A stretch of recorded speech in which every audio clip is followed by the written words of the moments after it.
Video like जरूर कर लीजिए और ऐसे वीडियो लगातार फ्री में पाने के लिए चैनल को तुरंत सब्सक्राइब कर लीजिए और बेल आइकन को जरूर टैप कर लीजिए ताकि आगे भी सारे वीडियो आपको मिलते रहे। यूट्यूब में फॉलो करते हैं तो प्लीज ये वाला फ्री टेलीग्राम चैनल जरूर ज्वाइन कर लीजिएगा। सारे नोटिफिकेशन सारे अपडेट यहीं पे आते हैं, ध्यान रखिए।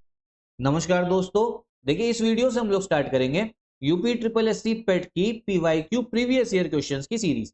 जैसा कि आपको पता है पेट का नोटिफिकेशन आपका आ गया है और इसका एग्जाम आप ये समझिए अगस्त 2025 में पूरी उम्मीद है कि आपका एग्जाम जो है हो जाएगा।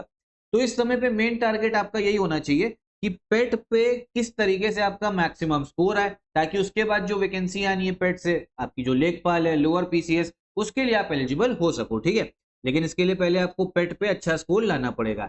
तो यही हम लोग सीरीज स्टार्ट करते हैं आपकी इंडियन हिस्ट्री की और साथ में पेट का कंप्लीट पेड ग्रुप जो है वो स्टडी फॉर सिविल सर्विसेज का स्टार्ट हो चुका है। वन स्टॉप डेस्टिनेशन के लिए आप ज्वाइन कर सकते हो इन नंबर्स पे कॉल करके। ठीक है, तो चलिए हम लोग पहला क्वेश्चन देखते हैं क्या है। शिवाजी की मृत्यु के बाद मराठा राज्य में प्रभावी शक्ति चित्पावन ब्राह्मणों के एक परिवार के पास थी जिन्होंने शिवाजी के उत्तराधिकारियों को पेशवा के रूप में सेवा दी थी। ठीक है, उस समय पेशवा को प्रधानमंत्री भी बोलते थे।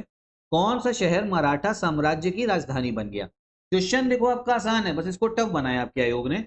करेक्ट आंसर है इसका पूना। ठीक है, तो शिवाजी की मृत्यु के बाद में आपका पूना जो है मराठा साम्राज्य की राजधानी बन गया। एक क्वेश्चन यहाँ से और आ सकता है, वो इसी में छुपा हुआ है कि जो आपके पेशवा थे ना, ये पूछ सकता है वो क्षत्रिय थे या आपके ब्राह्मण थे, तो वो थे आपके चित्पावन ब्राह्मण। तो ये फैक्ट जो है ये भी ध्यान रखना, क्वेश्चन बन सकता है। अगला क्वेश्चन देखते हैं क्या है। महावीर स्वामी को जिन के नाम से जाना जाने लगा, जिन का क्या अर्थ है? तो इसका अर्थ होता है आपका विजेता। ठीक है, कॉन्कोर। ठीक है, कॉन्कोरर आपका विजेता। अगला क्वेश्चन देखते हैं। जैसा कि अशोक के शिलालेखों में उल्लेख किया गया है, मौर्य साम्राज्य में राजधानी पाटलिपुत्र थी। ठीक है, यहां तक समझ में आया। और अन्य 4 प्रांतीय केंद्रों सहित 5 प्रमुख राजनीतिक केंद्र थे। निम्नलिखित में से कौन सा प्रांतीय केंद्र नहीं था? इनमें से बताना है कौन सा नहीं था। देखो तक्षशिला तो था ही, फिर आपका उज्जैन भी था, सुवर्णगिरी भी था। जो इंद्रप्रस्थ है ना, वो आपका कोई भी आप समझो प्रोविंशियल सेंटर इंपॉर्टेंट नहीं था। तो करेक्ट आंसर इस क्वेश्चन का होगा डी वाला। ठीक है, कोई भी आपका प्रांतीय केंद्र में से इंद्रप्रस्थ जो है ना वो नहीं था। ठीक, फिर अगला क्वेश्चन देखो। ऋग्वेद में विश्वामित्र नामक एक ऋषि और किन दो नदियों के बीच संवाद है? ये आपका एंशिएंट इंडिया क्वेश्चन है, ये भी एंशिएंट इंडिया का था अशोक वाला, और महावीर वाला आपका महावीर स्वामी का ये भी एंशिएंट इंडिया का था। ठीक है, तो फोर्थ क्वेश्चन देखते हैं। तो जो आपका नदियां हैं दो वो है आपकी ब्यास और सतलज, जो आपका पंजाब में बहती हैं। ठीक है, ब्यास और सतलज। इस समय पे ये जो नदियां आपकी इंडस की सहायक नदी है सिंधु की, तो काफी इंपॉर्टेंट है आपके एग्जाम के लिए। क्वेश्चन आ सकता है कि सिंधु की कौन कौन सी आपकी सहायक नदियां हैं। तो Rigveda contains dialogue between a sage named Vishwamitra and with two rivers, तो इसका करेक्ट आंसर है ब्यास और सतलज। फिर अगला देखो। 1722 में डैश की सूबेदारी सवाई राजा जयसिंह को दे दी गई थी। ठीक है, किसकी सूबेदारी? तो ये करेक्ट आंसर है आपका आगरा। देखो सूबेदार का मतलब यही होता है, गवर्नर बना दिया जाता था उस समय पे, गवर्नर की पोस्ट को सूबेदारी बोला जाता था। ठीक है, तो सवाई राजा जयसिंह को आगरा की सूबेदारी मिलती है। स्वतंत्र भारत में उत्खनन किया गया पहला हड़प्पा स्थल निम्नलिखित में से कौन सा था? जब यह आजादी मिल गई 1947 के बाद में, तब कौन सी फर्स्ट हड़प्पन साइट जो जिसको एक्सकवेट करा गया? तो ये है आपकी रोपड़। ठीक है, डी वाली रोपड़। ये इस समय पे आपको पंजाब जो हमारा राज्य है उसमें देखने को मिलती है। ये क्वेश्चन भी आ सकता है। फिर आइए। समुद्रगुप्त की प्रशस्ति संस्कृत में कविता के रूप में किस कवि द्वारा रचित थी जिसे इलाहाबाद में अशोक स्तंभ पर अंकित किया गया था? पहली चीज तो ये क्वेश्चन समझो, कौन से राजा की जो आपका प्रशस्ति है, ठीक है, जो आपके अशोकन पिलर पे जिसको आपका अंकित किया गया, ये क्वेश्चन आ सकता है। तो ये है आपकी समुद्रगुप्त की। और कौन सा आपका कवि है? ठीक है, तो कवि का नाम है आपका हरि सेना। ठीक है, हरि सेन। अगला देखते हैं। खिजर खान दिल्ली का शासक था, निम्नलिखित में से किस राजवंश से संबंधित था? तो जो खिजर खान है आपका ये संबंधित है आपके सैयद डायनेस्टी से। यही था आपका सैयद डायनेस्टी का संस्थापक भी। ठीक है, दिल्ली सल्तनत में आपके 5 आपके वंश रहे हैं। सबसे पहला आता है आपका गुलाम वंश था, फिर था आपका खिलजी वंश, फिर तुगलक, फिर सैयद और फिर लोधी था। ठीक है, लोधी डायनेस्टी का आखिरी शासक इब्राहिम लोधी, जिसको बाबर जो है आपका हराता है। फिर आगे देखिए। महावीर और उनके अनुयायियों की शिक्षाएं कई शताब्दियों तक मौखिक रूप से प्रसारित होती रही।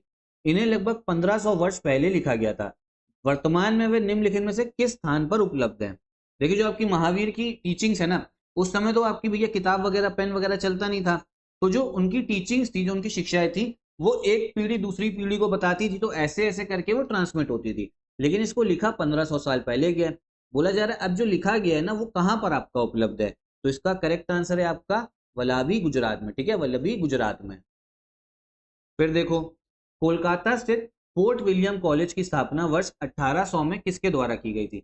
तो ये करी थी आपके लॉर्ड वेलेस्ली ने। ठीक है, 1800 में किस लिए बनाया था? क्योंकि उस समय पे जो आपके भारत में जो ब्रिटिश ऑफिसर थे ना, उनको भैया शासन तो वो यहाँ पे भारतीयों पे कर रहे हैं, लेकिन अगर भाषा ही नहीं आती होगी इंडियंस की तो वो कैसे शासन करेंगे, कैसे और प्रशासन कैसे करेंगे? तो उनको सिखाने के लिए भारत की भाषा, लोकल लैंग्वेजेस, जो कल्चर है, कस्टम है, इसलिए बनाया गया था आपका फोर्ट विलियम कॉलेज। ठीक, अगला क्वेश्चन देखो।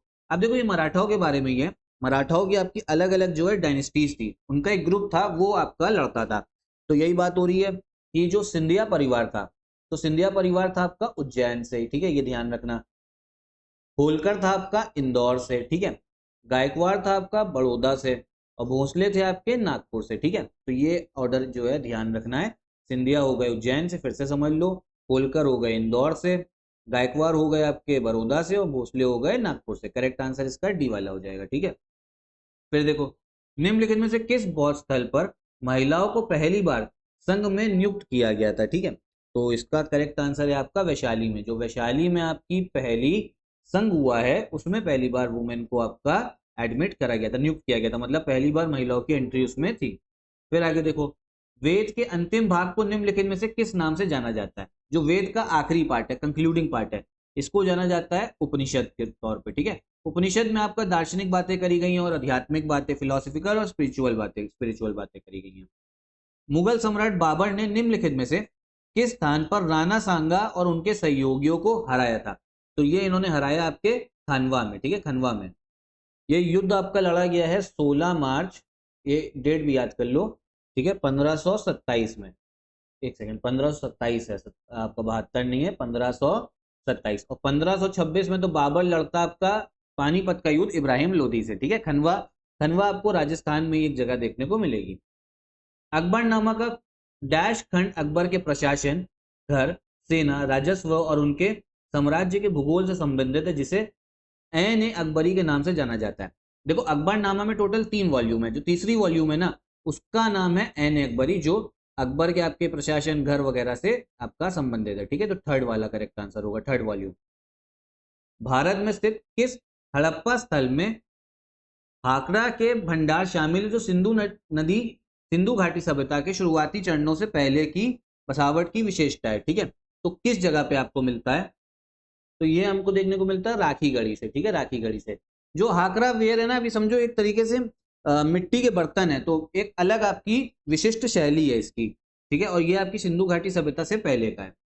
फिर अगला देखो, माना जाता है कि गौतम सिद्धार्थ ने अंतिम अनुभूति के लिए बोध गया जाने से पहले 6 साल तक निम्नलिखित में से किस स्थान पर पवित्रता पूर्वक ध्यान किया था? ठीक है, पवित्रता पूर्वक ध्यान किया गया था किस जगह पे बोध गया से पहले?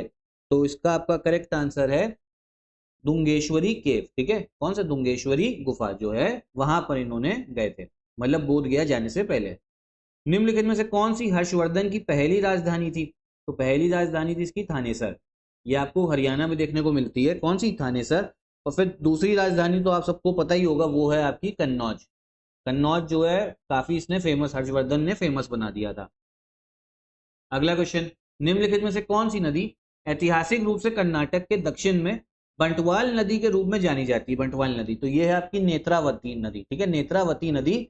आइए समझो, ये आपका निकलती है वही पश्चिम घाट से, निकलती वेस्टर्न घाट से, नेत्रावती नदी। ठीक है, फिर भारतीय मुसलमान चाहते थे कि खलीफा को तत्कालीन तुर्की साम्राज्य में मुस्लिम पवित्र स्थानों पर नियंत्रण बनाए रखने की अनुमति दी जाए। इस साम्राज्य को निम्नलिखित में से किस नाम से भी जाना जाता था? ठीक है, तो ये था आपका ऑटोमन एम्पायर। देखो था क्या ना, वर्ल्ड वॉर 1 आपकी जैसे ही खत्म हुई, अंग्रेजों ने आपका जो टर्की में जिनका शासक था, शासन था टर्की में, उनका नाम था भैया, वो जो साम्राज्य था वो ऑटोमन एम्पायर था, और जो हेड थे उसको खलीफा बोला जाता था। तो अंग्रेजों ने सही से व्यवहार नहीं किया, तो इंडिया में जो मुस्लिम समाज था ना, उन्होंने इसके प्रति जो है विरोध जताया था, और तभी गांधी जी ने नॉन कोऑपरेशन मूवमेंट, असहयोग आंदोलन को आपका खिलाफत मूवमेंट के साथ में मिलाया था। ठीक है, तो चलिए हम लोग अभी इतने ही क्वेश्चंस रखते हैं, यही वीडियो भी खत्म करते हैं। आगे सीरीज आती रहेगी, फॉलो करिएगा। साथ में complete UP triple S C PET के ग्रुप के लिए आप इन नंबर्स पे कॉल कर सकते हो। वन स्टॉप डेस्टिनेशन होगा आपकी तैयारी के लिए।